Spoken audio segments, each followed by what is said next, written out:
सन् 2024 सेप्टेम्बर 26 देखि सेप्टेम्बर 28 सम्म काठमाडौँमा 300 मिलिमिटरको पानी पर्यो। त्यो पानीले गर्दा सम्पूर्ण राजमार्गहरू बन्द भए र अन्य थुप्रै क्षेत्रहरूमा पनि धेरै हानि पुर्यायो। 249 जना मानिसहरू मरे र सरकारले यसलाई भन्यो monsoon related flood and landslide. तर के त्यो साँच्चै monsoon related flood and landslide थियो वा हामीले निम्त्याएको कुनै सङ्कट थियो? आउनुहोस् साथीहरू, आजको यस भिडियो मार्फत पृथ्वीको सबैभन्दा ठुलो समस्या जलवायु परिवर्तनलाई बुझ्ने कोसिस गरौँ। जलवायु परिवर्तन अब भविष्यको कुरा रहेन, त्यसको असरहरू हामीहरू अहिले नै भोगिरहेका छौँ, यही क्षण भोगिरहेका छौँ।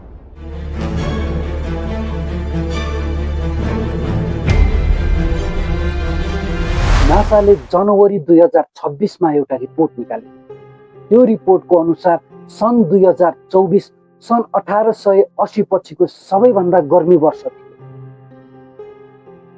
सोच्नुहोस्, हामी 1880 देखि अहिलेसम्म टेम्परेचर नापिरहेका छौँ र यो टेम्परेचर नाप्ने क्रममा सबैभन्दा गर्मी भएको दशक अथवा 10 वर्ष कुन होला? सन् 2016 देखि 2025 को दशक। यही दशक मतलब अहिले हामीहरू इतिहासकै सबैभन्दा बढी गर्मी भएको दशकमा बाँचिरहेका छौँ। यस्तो किन भएको होला? के लाग्छ तपाईलाई? अहिले पृथ्वीमा कार्बन डाइअक्साइडको मात्रा 410 ppm भन्दा बढी छ। 8 लाख वर्षसम्म पनि अहिलेसम्म कहिले पनि यति धेरै कार्बन डाइअक्साइड भएको थिएन। 8 लाख वर्ष मानव जातिको उत्पत्ति पनि भएको थिएन त्यो बेला। र यो कार्बन डाइअक्साइड कहाँबाट आयो?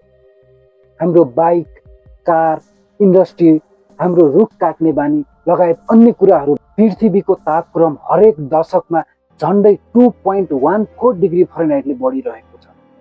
यो सुन्दा सानो अङ्क लाग्ला। तपाईको शरीरको तापक्रम 98 डिग्री फरेनहाइट छ। यदि 1 डिग्री बढ्यो भने पछि तपाईलाई ज्वरो आउँछ। यदि 2 डिग्री बढ्यो भने तपाईले अस्पताल जानुपर्ने हुन्छ।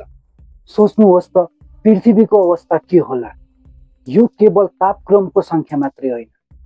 हर 1 डिग्री बढ्नु भनेको थप आँधीहुरी, थप हिम नदी पग्लिने, थप बाढी पहिरो आउने, थप खडेरी।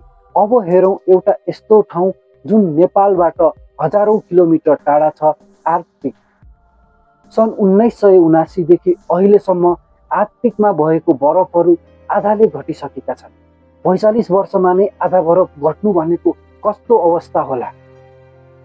पृथ्वीको अन्य भागहरू भन्दा यस ठाउँको टेम्परेचर दोब्बर गतिले तातिरहेको छ। अब तपाईहरू सोच्नु होला कि यो त हाम्रो समस्या होइन, यसले गर्दा हामीलाई के हुने हो भनेर। सेतो बरफले अन्तरिक्षबाट आउने सूर्यको तापलाई रिफ्लेक्ट गरेर अन्तरिक्षमा नै पठाइदिने गर्दछ। यदि त्यो बरफ पग्लिएर पानी भयो भने सूर्यबाट आउने तापलाई सोच्ने गर्दछ। जब पानीले त्यो ताप सोच्छ त्यसपछि पृथ्वीको टेम्परेचर बढ्न जान्छ। यो एउटा चेन रिएक्सन बन्न जान्छ जुन निरन्तर लामो समयसम्म चलि नै राख्छ, जसलाई रोक्न निकै गाह्रो हुन्छ। हाम्रो वायुमण्डलमा फ्याँकिएको कार्बन डाइअक्साइडको 30% समुद्रले सोसेको छ। समुद्रले कार्बन डाइअक्साइडको ड्यामेजलाई कन्ट्रोल गरेको छ, जसको नतिजा स्वरूप समुद्रको पीएच भ्यालु 8.1 पुगिसकेको छ, अथवा बिस्तारै समुद्रको पानी एसिड भइरहेको छ। टेरोपोड्स, साना साना समुद्री जीवहरू जुन माछा र व्हेलको मुख्य खानाको स्रोत हो, यदि समुद्र यही गतिले प्रदूषित हुँदै गयो भने यी टेरोपोड्सहरू 45 दिनमा समुद्रमा घुलेर जानेवाला छ।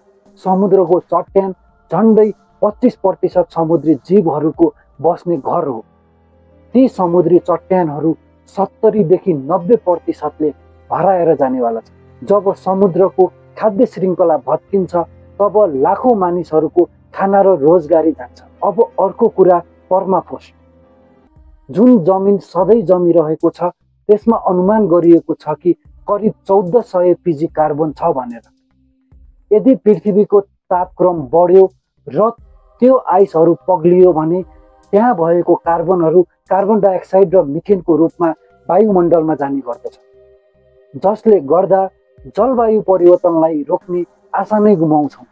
यति मात्रै नभएर क्लाइमेट चेन्जले हामीहरूले खाने वस्तुहरू जस्तै फलफुल, अन्न, गेडागुडी लगायत अन्य कुराहरू त्यसको क्वालिटीमा पनि फरक पारेको छ।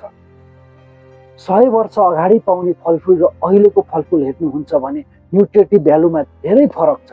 बढ्दो तापक्रम र कार्बन डाइअक्साइडले फलफुलहरूको पाक्ने समय नै घटाइदिन्छ। पाक्नुपर्ने समयभन्दा अगाडि नै पाकिरहेका छन्, जुन नेपालमा हामीहरू अहिले देखि पनि रहेका छौँ।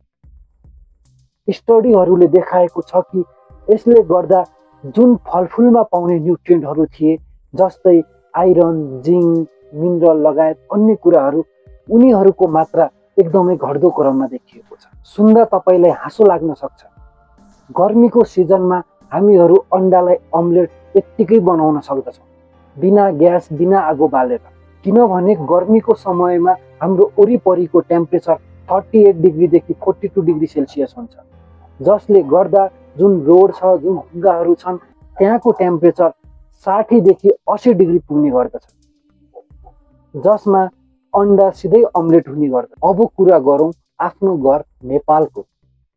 2022 मा गरिएको सरकारी सर्वेक्षणको अनुसार 78.3% मानिसहरू भन्दैछन् कि जो खोला थियो, खोलाको बहाव नै घटिसकेको छ। त्यसै गरी माउन्ट एभरेस्टमा 2000 वर्ष लगाएर जम्मा भएको बरफहरू 30 वर्षमा नै पग्लिएर गए। एभरेस्टको साउथ कोल्ड ग्लेसियर पृथ्वीको सबैभन्दा अग्लो हिम नदी सन् 1990 देखि अहिलेसम्म 55 मिटरले पातलो भइसकेको छ, आफ्नो आधा भार गुमाइसकेको छ। त्यसै गरी अगस्त 2024 मा सोलुखुम्बुको थामे हिमताल फुट्यो। त्यो हिमतालबाट 4,50,000 घनमिटर पानी बग्यो। एउटा ताल एकछिनमै मैदान भयो। नेपालको हिम नदीको क्षेत्र पछिल्लो 3 दशकमा घटिसकेको छ र यसैलाई लिएर काठमाडौँमा 2015 मा एउटा सिम्पोजियम पनि भएको थियो। सन् 2024 को जुलाईमा पश्चिम नेपालमा 24 घण्टामा 624 मिलिमिटर पानी पर्यो। यो 30 वर्षको रिकर्ड तोड्ने वर्ष थियो र सन् 2025 मा रसुवा गढ्यो। वैज्ञानिकहरू भन्दैछन् आफ्नो पुरानो रिस्क मोडेलहरू काम गरिरहेका छैनन्। अहिलेका यी नदी, नाला, हिमताल, हिमालय, आकाशबाट पानी पर्ने समय क्लाइमेट चेन्जहरू आफ्नो पुरानो नियम नै पालना गरिरहेका छैनन्। हामीहरूले समस्याहरू त धेरै थाहा पायौँ। अब यी समस्याहरूबाट समाधानतर्फ जान। मिथेन ग्यासको एउटा विशेषता छ, यो कार्बन डाइअक्साइड जस्तो छैन। कार्बन डाइअक्साइड वायुमण्डलबाट 100 वर्ष लगाएर हराउँछ। त्यही बेला मिथेन ग्यास 7 देखि 12 वर्षमा नै वायुमण्डलबाट हराएर जान्छ। आइइए को ग्लोबल मिथेन ट्र्याकरको अनुसार तापक्रम वृद्धिको 30% को जिम्मेवार मिथेन ग्यास र योभन्दा पनि राम्रो खबर, मिथेन ग्यास जुन छ त्यसको 70% मिथेन ग्यास हामीहरू अहिले नै कन्ट्रोल गर्न सक्दछौँ। हामीहरूसँग त्यो गर्नको लागि अहिले अल्टरनेटिभ उपायहरू छन्। मेजरली मिथेन ग्यास वायुमण्डलमा गइरहेको छ लिकेजहरूबाट। त्यो लिकेजलाई कम गरेर, अनावश्यक रूपमा मिथेन ग्यास प्रयोग नगरेर लगायत अन्य विधिहरू अपनाएर हामीहरू मिथेन ग्यासलाई घटाउन सक्दछौँ। सन् 2021 को COP30 मा 159 देशले मिथेन ग्यास प्लेजमा हस्ताक्षर गरेका छन्, जसको टार्गेट रहेको छ 30% मिथेन ग्यास घटाउने। तर राम्रो कुरा यसमा नेपालले पनि हस्ताक्षर गरेको छ। वैज्ञानिकहरू भन्छन् यदि हामीहरूले यो लक्ष्य पूरा गर्न सक्यौँ भने हामीहरूको जो गाडीबाट ग्यासहरू निस्किरहेका छन्, ती ग्यासहरू हामीहरूले नेट जिरो गरे बराबर असर हामी देख्न सक्दछौँ। अब तपाईहरू सोच्नुहोला कि जलवायु परिवर्तन त एउटा ठुलो समस्या हो, त्यसमा म एक्लैले के गर्न सक्ला? यसमा त सरकारले केही नीति, नियम, पोलिसीहरू बनाएर अनि पो परिवर्तन आउने हो।